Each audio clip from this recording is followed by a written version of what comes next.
아우구스티누스의 원죄론은 전통적으로 진리라고 인정해 왔습니다.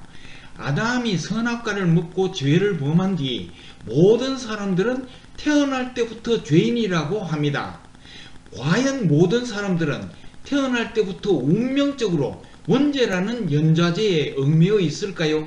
과연 원죄론은 진리일까요? 성경 여러 곳에서 다시 고찰해 볼 필요가 있습니다. 먼저 구약 성경을 보는 원칙을 두 가지 소개합니다. 첫째, 골로새서 2장 16, 17절에 의하면 구약 성경은 예수님의 그림자입니다. 구약 성경의 주인공은 예수님이고 주제는 은혜의 복음입니다. 둘째, 로마서 15장 4절에 의하면 구약 성경은 우리에게 교훈을 주기 위해 기록된 것입니다. 참고 영상으로는 좀비 율법과 구약은 예수님의 그림자라는 영상이 있습니다.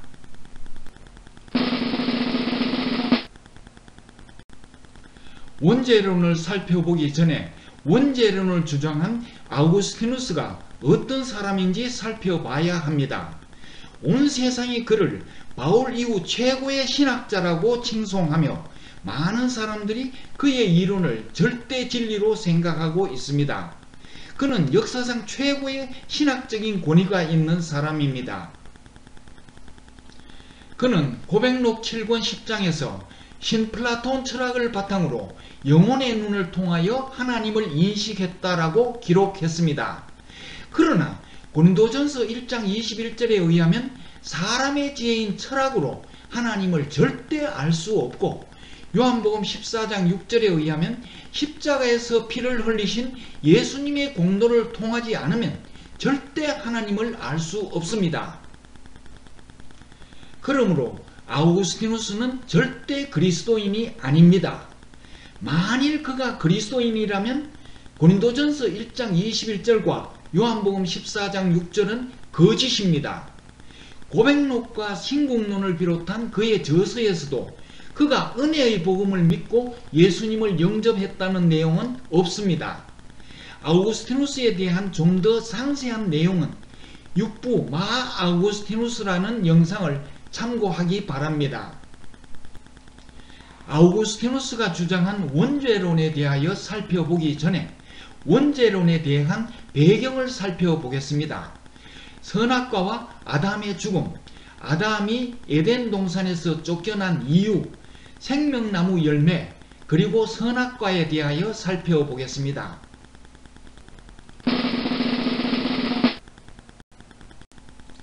하나님은 창세기 2장에서 선악과를 먹으면 그날 죽는다고 하셨으나 우리가 보기에 아담은 선악과를 먹고 그날 죽지 않았습니다. 이것을 이해하려면 반드시 예수님이라는 안경을 끼고 구약 성경을 읽어야 하고 그 답은 신약 성경에서 찾아야 합니다. 그리고 성경이 말하는 생명과 죽음이 무엇인지 알아야 합니다. 생명이 무엇인지 알면 그 반대 개념이 바로 죽음입니다. 창세기 2장에서 생명나무 열매도 생명이고 요한일서 5장 11절에서 예수님 안에도 생명이 있습니다. 생명나무의 열매를 먹어도 생명을 얻고 예수님을 영접해도 생명을 얻습니다.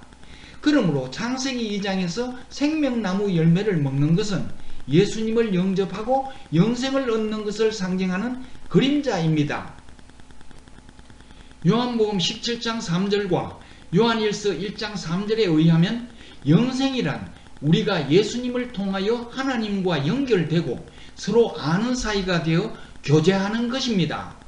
그러면 죽음은 하나님과 교제가 끊어지고 분리되는 것입니다. 요약하면 생명은 하나님과 연결이고 죽음은 분리입니다. 예를 들면 손가락이 손에 붙어서 머리의 지시를 받는 것이 생명이라면 손가락이 손에서 분리되는 것은 죽음입니다. 에베소서 2장 1절 너희의 허물과 죄로 죽었던 너희를 살리셨도다. 하나님은 영생을 얻지 못한 사람을 죽었다라고 하셨습니다. 그러므로 아담에게 선악과를 먹으면 그날 죽는다라고 하신 것은 육체적인 죽음이 아니고 선악과를 먹으면 그날 생명나무 열매를 먹지 못하고 하나님과 분리된다라는 뜻입니다. 아담은 선악과를 먹은 그날 하나님과 분리되어 죽었습니다.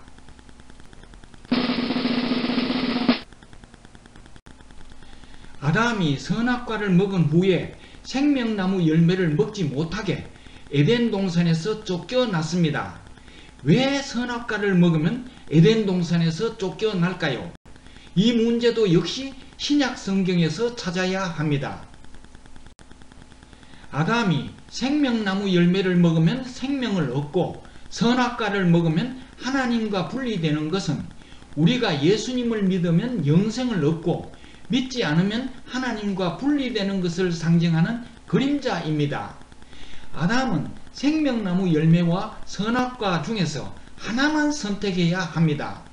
이것은 우리가 예수님의 복음을 들을 때 믿느냐와 믿지 않느냐 둘 중에 하나만 선택해야 한다는 것을 상징하는 그림자입니다.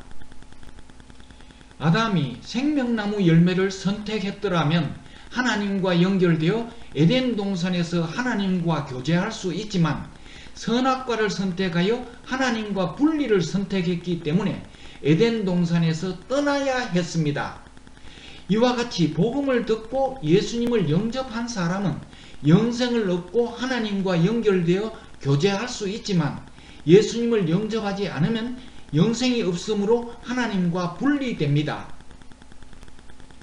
두 사람이 같은 시각에 같은 교회에서 함께 예배를 드려도 영생을 가진 사람은 하나님과 연결되어 에덴 동산에서 고린도전서 10장 3절 4절의 신령한 음식과 신령한 음료를 먹고 마시고 있지만 영생이 없는 사람은 하나님과 완전히 분리되어 에덴 동산에서 쫓겨나서 교양 강좌를 듣고 있을 뿐입니다.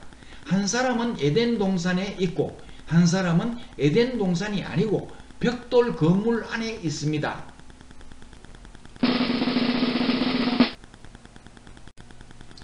예를 들면 난자가 정자를 영접하지 않아도 난자의 생명이 있기 때문에 얼마 동안 난자의 삶을 살아갑니다. 그러나 사람의 생명이 없기 때문에 엄마와 연결하는 탯줄이 없이 엄마와 분리되어 있습니다. 그리고 난자는 엄마의 뱃속을 떠나야 할 때 사람의 생명이 없으므로 갈 곳이 없습니다. 그래서 폐기 처분됩니다. 이와 같이 사람이 예수님을 영접하지 않아도 사람의 생명이 있기 때문에 얼마 동안 사람의 삶을 살아갑니다. 그러나 신의 생명인 영생이 없기 때문에 하나님과 연결되지 못하고 하나님과 분리되어 있습니다. 그리고 3차원 이 세상을 떠나야 할 때 4차원 신의 생명이 없으므로 갈 곳이 없습니다. 그래서 폐기 처분됩니다. 그러나 난자가 정자를 영접하여 사람의 생명을 얻으면 난자의 생명뿐만 아니라 사람의 생명도 가지게 되어 거듭나게 되고 탯줄을 통하여 사람의 영양분을 공급받고 사람으로 성장합니다. 시간이 지나서 난자의 생명이 끝나면 난자는 죽고 사람의 생명은 태아가 되고 사람의 자녀로 성장하여 3차원 이 세상에 태어납니다. 이와 같이 사람이 예수님을 영접하여 신의 생명인 영생을 얻으면 사람의 생명뿐만 아니라 신의 생명도 가지게 되어 거듭나게 되고 하나님과 연결되어 고린도전서 10장 3절 4절의 신령한 음식과 신령한 음료를 먹고 마시며 고린도전서 15장 44절의 신령한 몸은 날로 새롭게 성장합니다. 세월이 흘러 이 세상을 떠날 때 사람의 몸은 죽고 신의 생명인 영생은 하나님의 자녀로 성장하여 4차원 신의 나라로 갑니다.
이와 같이 생명나무의 열매인 생명이나 우리가 예수님을 믿고 얻는 영생은 사람의 생명이 아닙니다.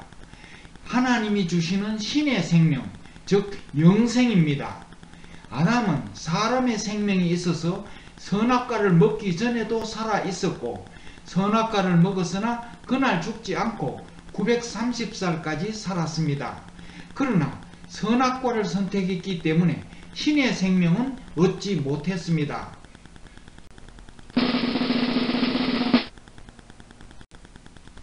선악과를 먹으면 선과 악을 구분합니다. 히브리어로 선은 자기에게 유익한 것을 의미하고 악은 자기에게 손해가 되는 것을 의미합니다. 그러므로 선악과를 먹으면 어떤 행위를 할 때 이것이 자기에게 유익이 되는지 손해가 되는지를 구분해서 행동하게 됩니다. 만일 손가락이 더러운 것을 만질 일이 있을 때 선악과를 먹은 손가락은 머리로부터 분리 독립하여 저것을 만지면 나에게 유익이 되느냐 손해가 되느냐를 구분하여 행동합니다. 그러나 생명나무의 열매를 먹은 손가락은 그 행위가 자기에게 유익이 되는지 손해가 되는지 분별하지 않고 머리와 연결되어 오직 머리가 명령하는 대로 움직입니다.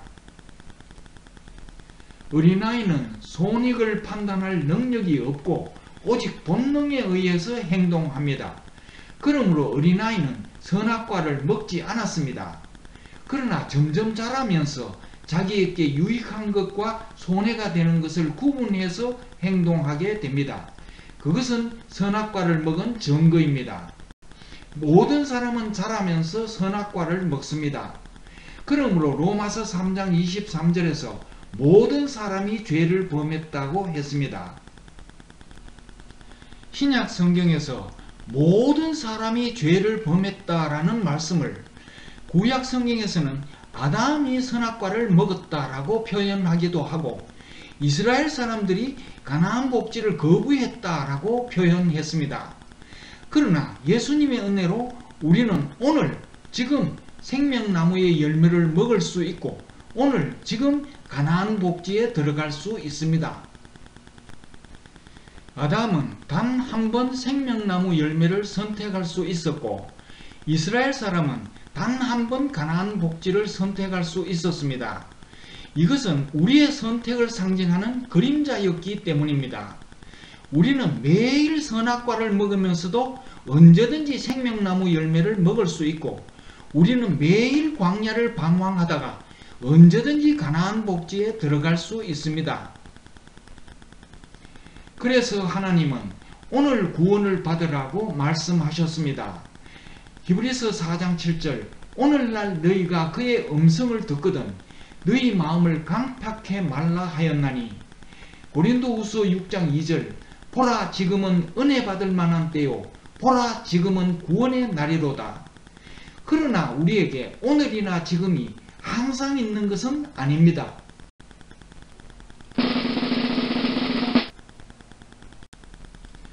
그림자는 그림자 역할이 끝나면 다시 원위치로 돌아갑니다. 민수기 21장 9절에서 모세가 만든 놋뱀은 장대 위에 매달려 불뱀에 물린 사람들을 구원했습니다. 장대 위에 매달린 놋뱀은 십자가에 매달린 예수님을 상징하는 그림자였으나 그림자 역할이 끝나자 열왕기하 18장 4절에서 놋뱀은 놋조각으로 돌아갔습니다.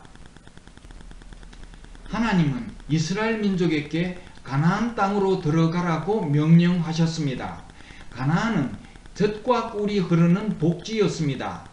가나안 복지는 예수님의 풍요를 상징하는 그림자였으나 그림자 역할이 끝나자 가나안 복지는 팔레스타인 땅으로 돌아갔습니다.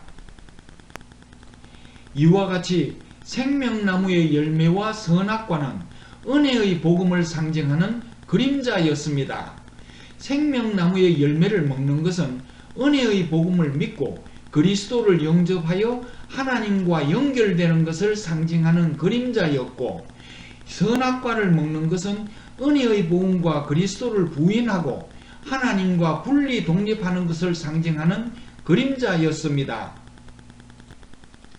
그림자 역할이 끝났을 때 놋뱀은 놋조각으로 돌아가고 가나안 곡지는 팔레스타인 땅으로 돌아가듯이 생명나무 열매와 선악과는 그림자 역할이 끝났을 때 이름 없는 열매로 돌아갔습니다. 예를 들면 연극 공연이 끝나면 무대 위의 왕은 더 이상 왕이 아니고 배우로 돌아옵니다. 그가 맡은 왕의 역할은 끝났습니다. 그의 아들도 왕자가 아니고 그의 후손도 왕손이 아닙니다. 이와 같이 아담의 죄는 은혜의 복음을 부인하는 것을 상징하는 그림자 역할을 했습니다. 아담의 죄는 그림자 역할만 했을 뿐 후손에게 유전되는 것이 결코 아닙니다. 그러므로 문제는 없습니다.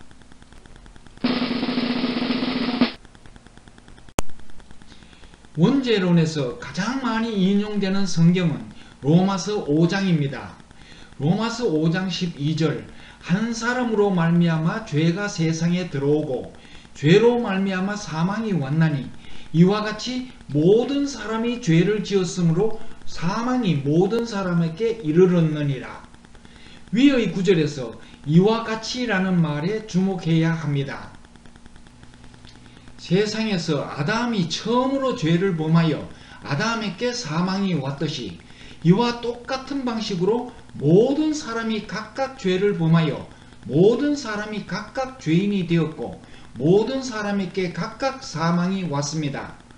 모든 사람에게 사망이 온 것은 아담이 죄를 범했기 때문이 아니고 모든 사람이 각각 죄를 범했기 때문입니다. 상세한 것은 선악과라는 영상을 참고하기 바랍니다. 아담이 선악과를 먹어서 하나님과 분리되어 죽었듯이 모든 사람이 각각 선악과를 먹고 모든 사람이 각각 하나님과 분리되고 모든 사람이 각각 죽었습니다. 아담이 처음으로 죄를 범하여 죄가 세상에 소개되었고 모든 사람이 아담을 따라서 죄를 범하여 죄인이 되었습니다. 로마서 5장 18절 한 범죄로 많은 사람이 정죄에 이른 것 같이 의의 한 행동으로 말미암아 많은 사람이 의롭다 하심을 받아 생명에 이르렀느니라. 이 구절을 아담의 범죄 때문에 모든 사람이 태어나면서 죄인이 된다는 연좌제로 해석한다면 예수님 이후의 모든 사람은 태어나면서 의인이 되어야 합니다.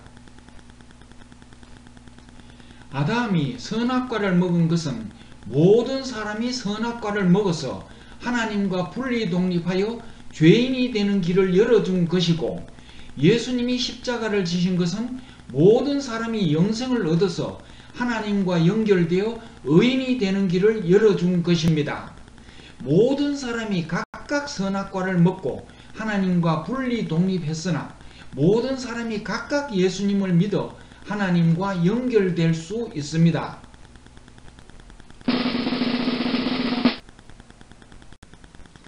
그 외에 원죄론에서 많이 인용하는 성경은 시편 51편입니다.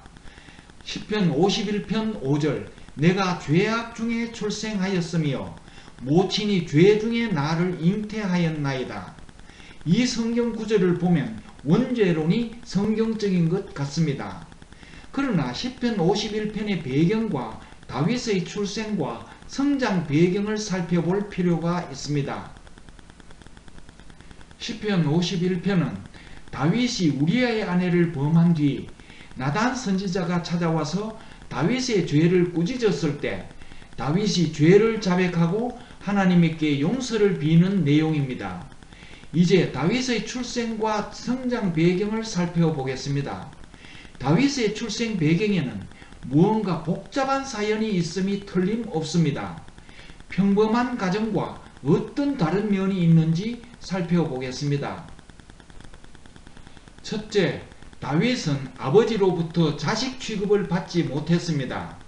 사무엘이 찾아왔을 때 이새는 7 아들을 사무엘에게 보였으나 다윗은 처음부터 아예 보여줄 생각도 하지 않았습니다. 둘째, 다윗은 형들이나 누나와 나이 차이가 너무 많습니다. 역대상 2장 16절에 다윗의 누나인 스루야와 아비가일이 있었는데 다윗은 스루야의 아들 요압과 나이가 비슷한 것으로 추정됩니다. 셋째, 다윗은 조카인 요압에게 평생 동안 시달림을 받았습니다. 그래서 열왕기상 2장 6절에서 다윗이 죽을 때 솔로몬에게 요압을 죽여서 원수를 갚아달라고 유언을 합니다. 요압은 다윗 왕의 군대 장관으로 다윗을 도와준 사람이지만 조카인 요압은 외삼촌인 다윗을 평생 동안 무시했다는 것을 알 수 있습니다. 그 문제는 가족 관계에서 찾아야 할 것입니다. 넷째, 가족 관계에서 아비가일에 관한 기록이 특이합니다. 역대상 2장 16절에는 아비가일과 다윗이 남매로 기록되어 있으나 사무엘하 17장 25절에는 아비가일이 이새의 딸이 아니라 나하스의 딸로 기록되어 있습니다. 아비가일과 다윗은 남매 사이지만 아버지가 다릅니다. 이새는 자기 자식이 아닌 아비가일을 자기 자식들과 함께 한 가족으로 살고 있었습니다. 지금까지의 내용을 근거로 다음과 같이 추론할 수 있습니다. 나하스가 아비가일이라는 딸만 낳고 죽습니다. 이새는 과부가 된 나하스의 아내와 불륜으로 다윗을 잉태합니다. 원하지 않는 임신을 했으므로 하는 수 없이 이새는 나하스의 아내와 나하스의 딸인 아비가일을 집으로 데리고 와서 함께 살면서 잉태한 다윗을 낳았을 가능성이 있습니다. 그래서 선지자가 찾아와서 아들들을 초청했을 때 어쩌면 이새는 불륜으로 낳은 자식을 부끄러워하여 보여주지 않았을 것입니다. 그래서 다윗은 항상 아버지로부터 아들 대접을 받지도 못하고 형들로부터 동생 대접을 받지 못하고 어린 나이에 들에서 양을 치는 험한 일만 했는지도 모릅니다. 어쩌면 그런 이유로 조카인 요압도 외삼촌인 다윗을 평생 무시했는지도 모릅니다. 만일 지금까지의 추론이 맞다면 시편 51편 5절은 원죄와 아무런 관계가 없습니다. 다윗은 자신의 죄를 비통해 하면서 하나님에게 용서를 빌 때 자신은 잉태할 때부터 비천한 존재라고 고백한 것인지도 모릅니다. 모친이 불륜이라는 죄 가운데 자기를 잉태하였고 자기는 태어나지 말았어야 했다고 언급한 것인지도 모릅니다.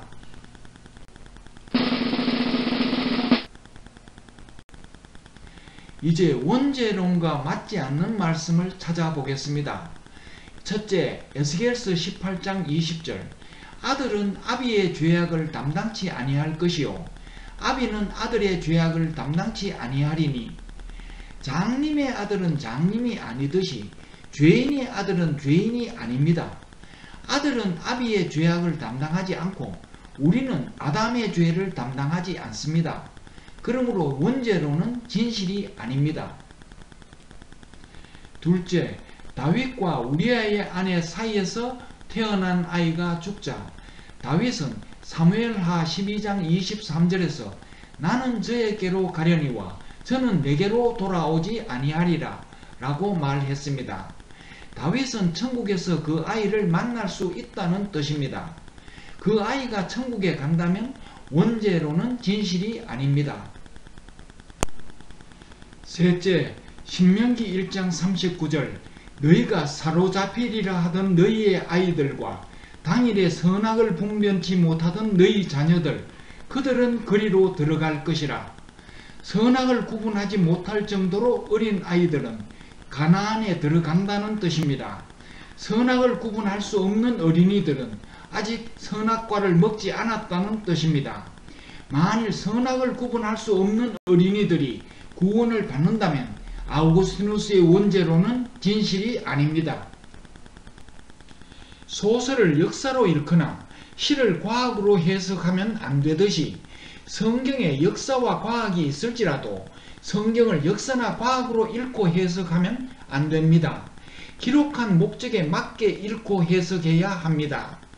골로새서 2장 16, 17절과 로마서 15장 4절에 의하면 구약 성경은 예수님의 그림자이며 우리들의 교훈을 위해 기록되었습니다. 그러므로 구약 성경에서 예수님의 복음을 찾고 우리를 위한 교훈을 찾아야 합니다. 선악과를 먹지 말고 생명나무의 열매를 먹으라는 뜻은 광야로 가지 말고 가나안 복지로 들어가라는 뜻과 같고, 모세가 만든 놋뱀을 쳐다보라는 뜻과 같고, 다윗처럼 돌을 던지라는 뜻과 같고, 안식일을 거룩하게 지키라는 뜻과 같습니다. 이 모두가 예수님의 그림자이며 교훈입니다. 생명나무의 열매와 선악과에 관하여 기록한 목적은 그리스도가 오시면 그리스도 안에 생명이 있으므로 그리스도를 영접하여 영생을 얻으라는 교훈입니다. 원죄로는 선악과에 대하여 기록한 목적에 전혀 맞지 않습니다.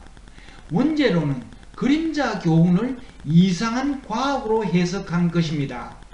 원죄론이 진실이라면 다음과 같은 괴상한 결론들이 도출됩니다. 첫째, 아담이 선악과를 먹었기 때문에 원죄가 있다면 영생을 가진 부모가 낳은 자녀는 모두 원죄가 없어야 합니다. 첫째 아이를 낳았을 때까지 영생을 얻지 못했다가 둘째 아이를 낳기 전에 예수님을 믿어 영생을 얻었다면 첫째 아이는 원죄가 있어서 영생을 갖지 못하고 태어났고, 둘째 아이는 원죄가 없이 영생을 갖고 태어나야 합니다. 둘째, 아담의 범죄로 모든 사람이 태어날 때부터 죄인이라면 예수님의 십자가의 은혜로 모든 사람이 태어날 때부터 의인이 되어야 합니다. 셋째, 예수님의 은혜로 의인이 된 아내와 원죄가 있는 남편 사이에 태어난 아이는 원죄 2분의 1을 갖고 태어나야 합니다. 기록한 목적에 맞지 않는 주장을 한다면 심지어 이런 황당한 주장도 나올 수 있습니다. 심청전을 읽고 심청이는 효성이 지극하여 용왕을 만났으니까 심시성을 가진 사람들은 심청이의 효성 때문에 지금도 바다에 들어가면 용왕을 만날 수 있다라고 주장할 수 있습니다. 원죄로는 이와 같은 종류의 주장입니다.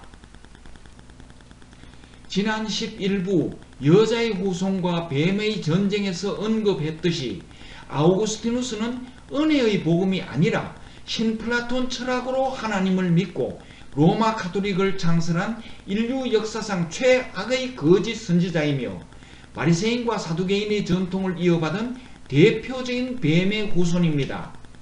원죄로는 그가 만든 바리새인과 사두개인의 교훈입니다. 그러므로 아우구스티누스의 원죄로는 전혀 진실이 아닙니다. 아담의 죄 때문에 우리가 죄인이 된 것이 아니고 모든 사람이 개인적으로 각각 죄를 범하여 죄인이 되었고 모든 사람이 개인적으로 각각 예수님을 믿어야 합니다.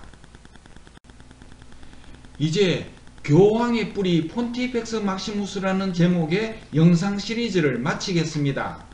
좀 더 상세한 설명을 위하여 참고로 소개한 영상이나 블로그의 글을 참고하시기 바랍니다. 본 영상 시리즈에 대한 찬반의 의견이 있을 줄 믿습니다. 모든 것을 하나님이 판단하실 것입니다.